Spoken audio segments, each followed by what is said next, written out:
Hello, this is Michele Doro. I'm from the university and I am a fan of Padova. And this is a talk that I was asked to make by by the LATTES people on the science case with the LATTES. So let me go through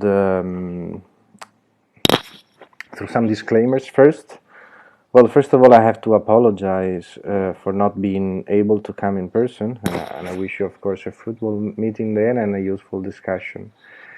Second, this talk, I anticipate that it may sound naive or not impartial or too qualitative for you, and I apologize for that. And three, we want to talk about the science with LATTES, but we know that making a serious science case without the full performance of an instrument is not possible. So take this as a starter for further discussion. And finally, regarding science, I know that there is an effort for the definition of the science case for the Southern Hemisphere array, and I appreciate this effort as a global effort without a specific instrument. So I believe that science should be discussed firstly, and the outcome shall shape whatever instrument we want to build. So coming to LATTES, we have, you can see in the top right of the page, a table which is coming from this archive paper where the first LATTES design is discussed. And I summarize here with three plots regarding the angular resolution, the energy resolution, and the sensitivity of what is the lattice facts.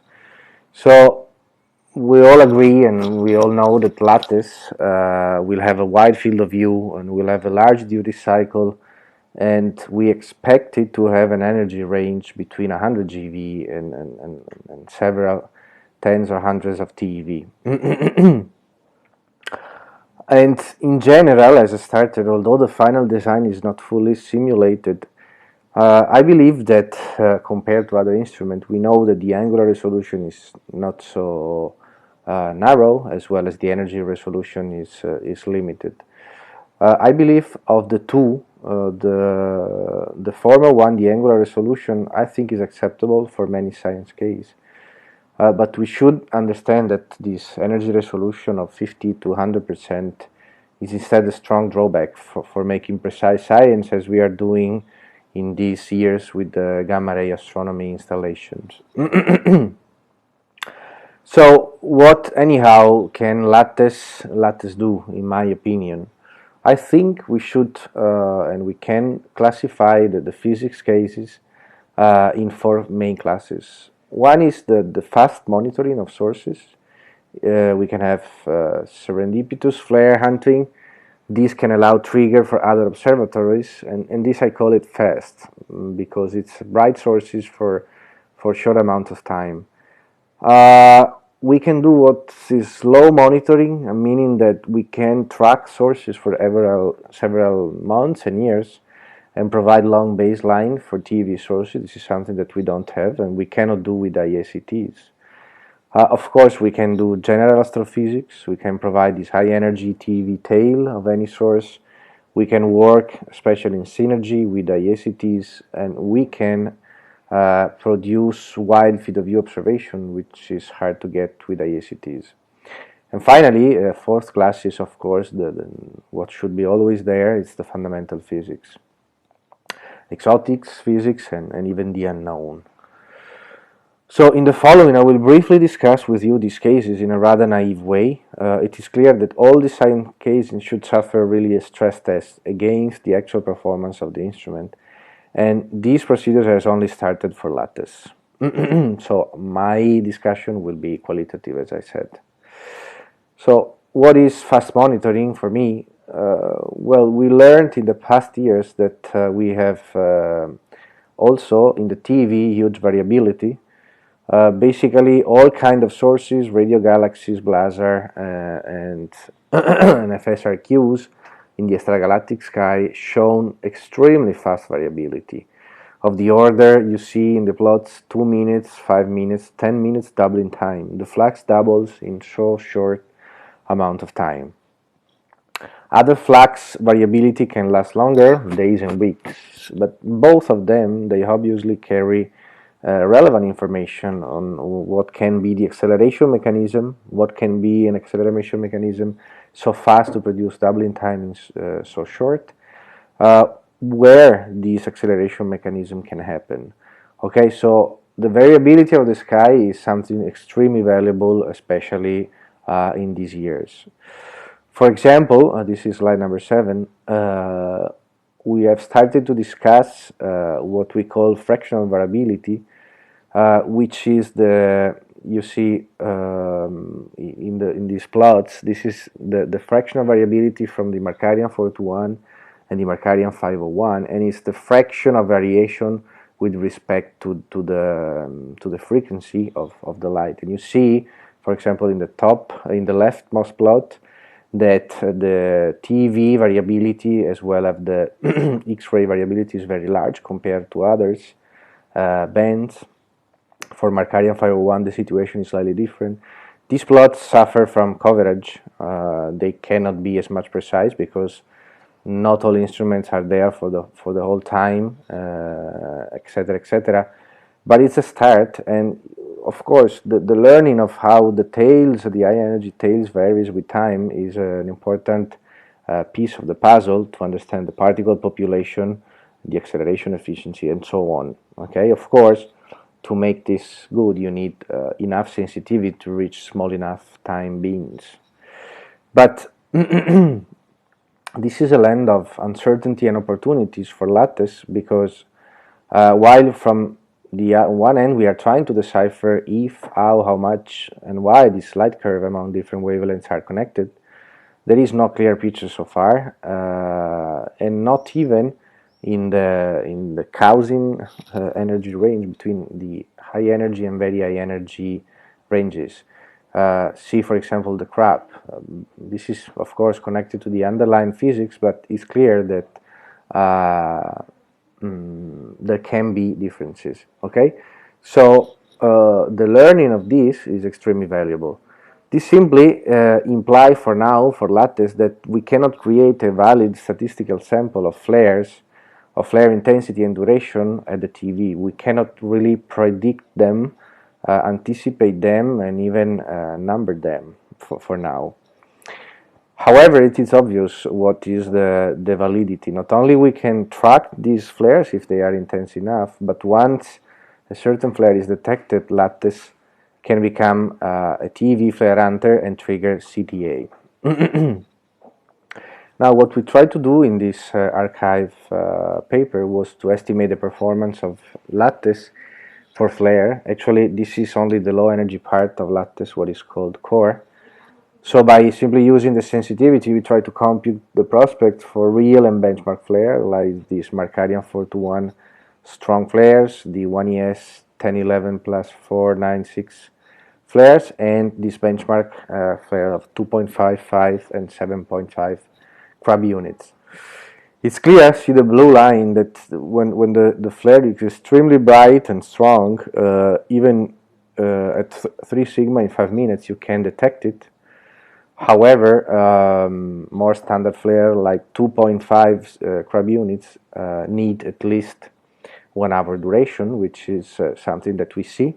As I said, I cannot make a statistic, so we cannot say how many of them, but at least this is a first piece of information.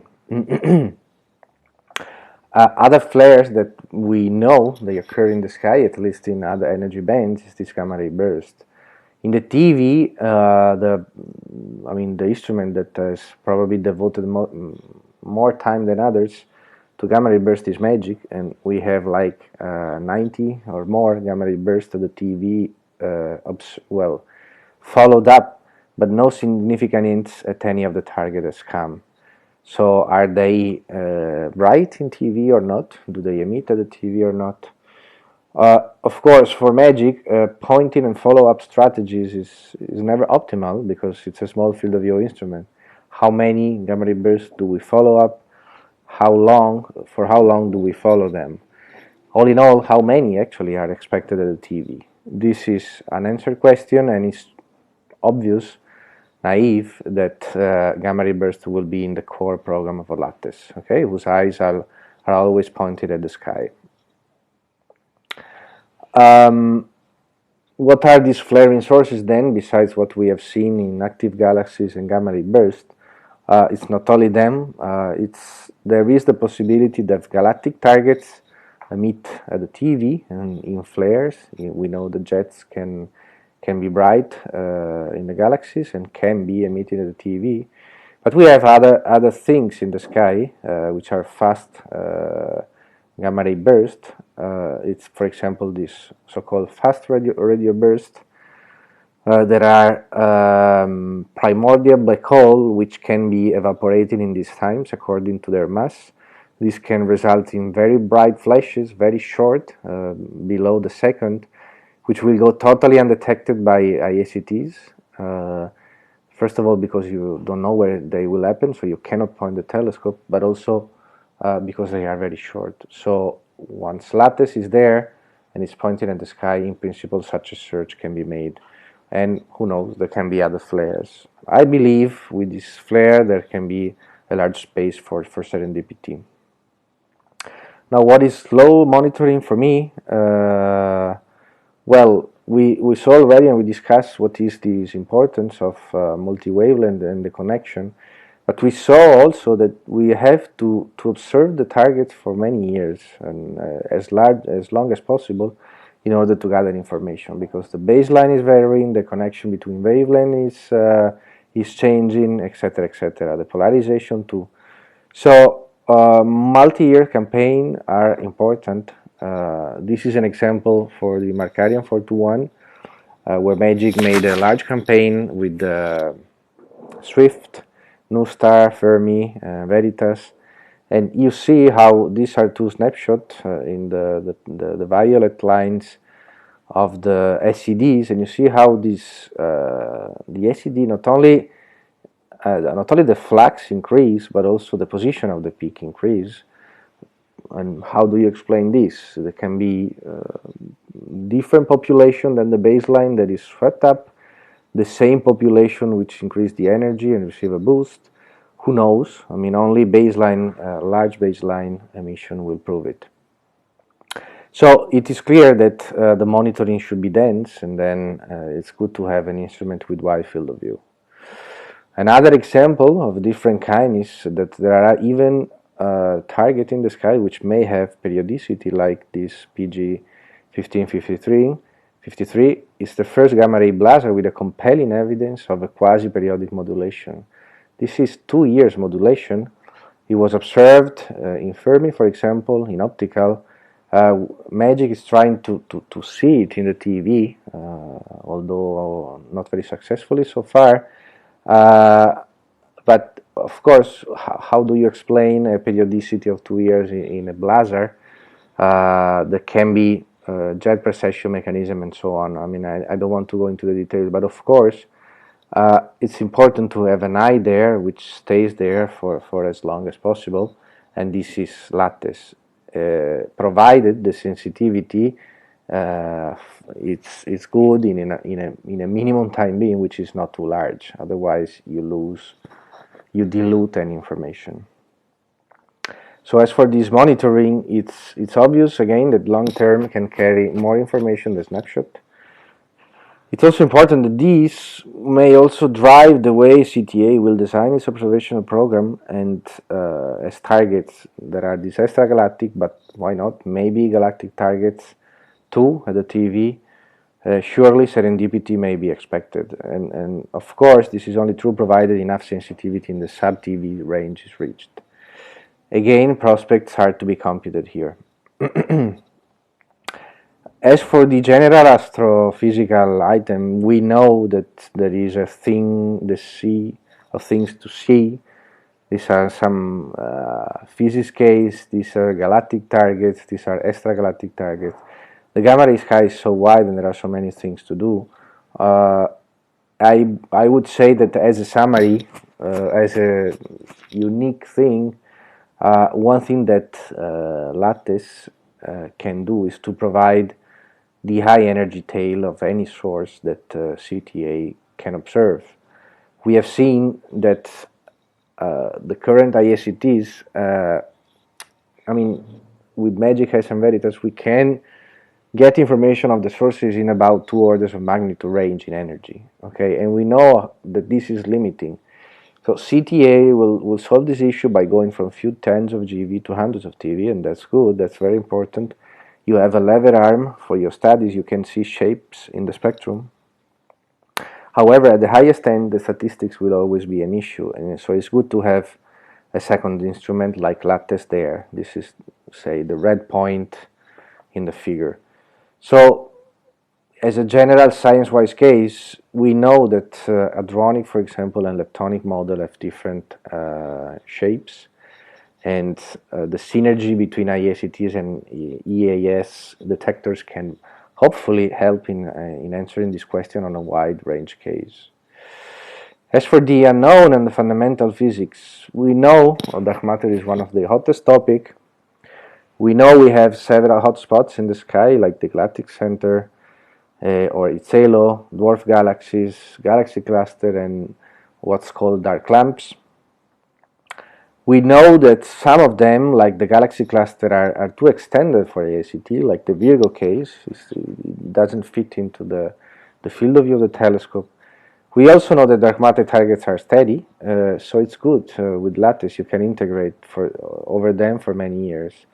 And for dark lamps, which are these expected region of the sky where you have overdensity of dark matter but not containing any gas or stars, so basically invisible.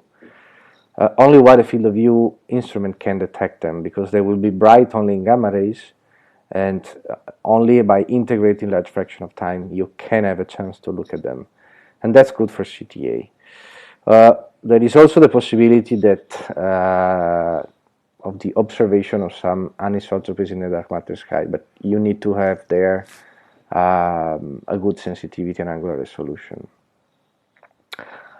There are also, I mean, in a general class of strange signatures in the spectrum of the sources we see, and in the time distribution of these events. This is the Lorentz invariance violation, an action like particle. I don't have time to go into the details. But this is a very minute effect, which I believe you can see only if you have very good energy resolution, which is something that this kind of instrument like LATTES doesn't have. So I think this will be a killer in general for these kind of searches. What's more possible probably is the search for what we call rare events. We know that there are physics cases like these magnetic monopoles, what is called quark matter. This is strange or exotic state of the quark matter, at least, is an exotic state, which can live in the universe and can interact with the atmosphere, and they can provide signatures in our instrument. There is also this primordial black hole evaporation that I discussed. These kind of rare events need specific pipelines, but because of this continuous observation of the sky, it's important to develop them and to provide good complementary limits for these cases. And of course, the last item is the gravitational waves. In the southern hemisphere, the wide field of view of LATTES can just be there to check in the sky for any TeV and gravitational wave counterpart. That's good again for CTA. So as a summary, the science in LATTES is wide already, especially if in synergy with other gamma ray installations, CTA, maybe space telescopes too. The main strength is the fast variability, this slow variability monitoring long baseline, the production of high energy multi-TeV tail for acceleration processes, and this possible contribution to unknown. The science, of course, should be tested against performance. So this is just general, but we don't know how good LATTES will be. Or even better, we should define the performance of an instrument, of a set of instruments determined by the science. Thanks.